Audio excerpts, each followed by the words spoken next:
Hey Grizzlies, it's me, Mrs. Salazar, and I want to talk to you about something that makes a lot of students a little confused. It's when you see something like this. It says evaluate if x equals 2, y equals 4, and z equals 6, we need to solve this, okay?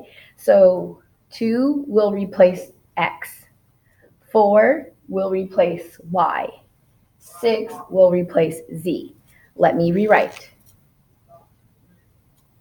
When we replace these numbers, this is called substitution, and always use parentheses.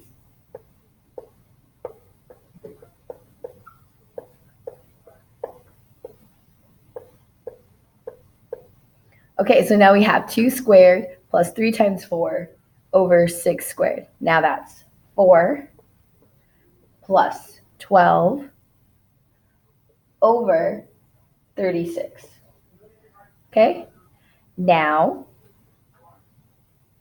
what do we get? 16 over 36.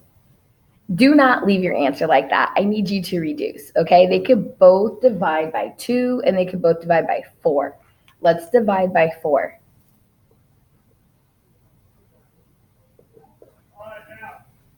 Can you see that? 4 over 9 is your answer.